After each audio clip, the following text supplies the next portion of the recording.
खुलुमबाय दिनैनि स्टुडियो आं प्रणरिमारि दिनैनि गाहाय राजाफोराव दङ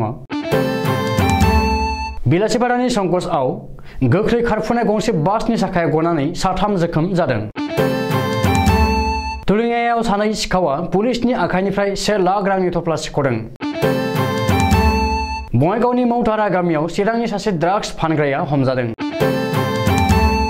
दावहा बन्द खालामनो थाखाय इउक्रेनआ रासियाखौ खावलायदों। दानिया फैदो आबुं रादाबाव।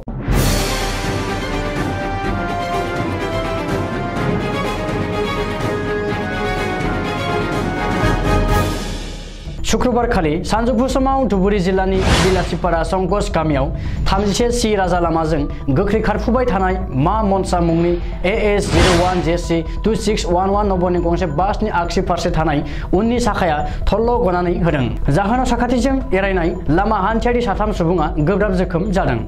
जोखोम जानाय साथामबो सुबुङा न'खरसेनिनो होननानै पुलिसआ मिथिहोदों। बिसोरनि मुङा फारियै सुमन आली बिफा, कातेजा बेगम फिसाजो आरो जाहांगीर आलम फिसाज्ला। बिसोर साथामबो गोब्राब हालोदाव जोखोम जानायलाय बिलासिपारा हस्पिटालाव लाखिया जासे हाखु दाखुयै क'क्राझार RNB हस्पिटालाव एडमिट खालामनाय जादों होननानै सुलुङाव फोरमायदों। बङाइगाव जिल्लानि अभयापुरी महकुमा तुलिङायाव शुक्रबार खालि सासे पुलिसनि आखाइनिफ्राय मनायाव थानाय 1 लाख रांनि थफ्लाखौ गंसे बाइकआव फैनाय सानै सिखावा सिख'दोंमोन।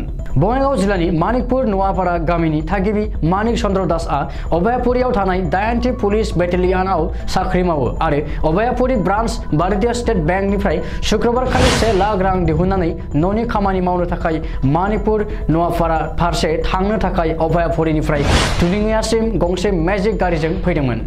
बेनि उनाव जेब्ला मानिक चन्द्र दासआ गुबुन बासआव गाखोनानै थांनो थाखाय मेजिकनिफ्राय ओंखारो अब्लानो गंसे बाइकआव सानै सुबुङा फैनानै मानिक चन्द्र दासनि मनाखौ सिख'दोंमोन। नाथाय मानिक चन्द्र दासआ बेगखौ हमथाफिननायाव खमैब्लाबो 100 मिटार गोजान बुद्रुलांजादों।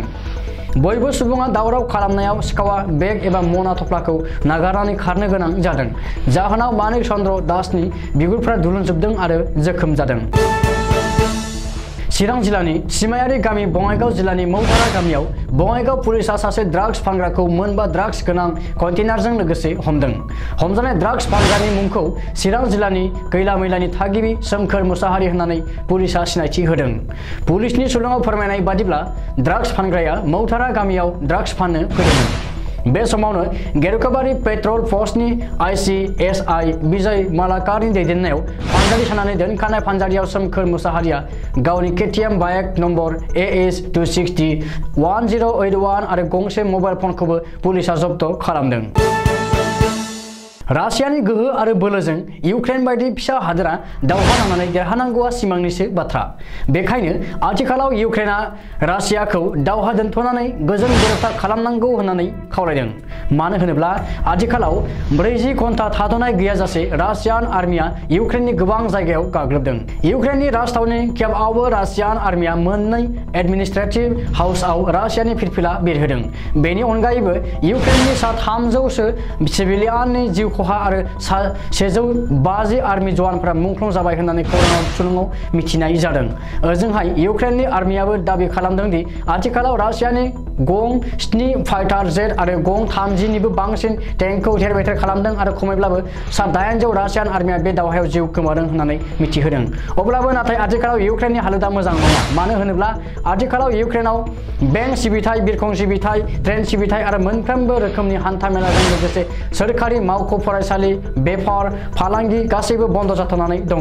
रासियानि मिसाइल गाग्लोबनायाव गोबां गेदेर दालां आरो फसंथानफोरा थेर-बेथेर जाजोबबाय।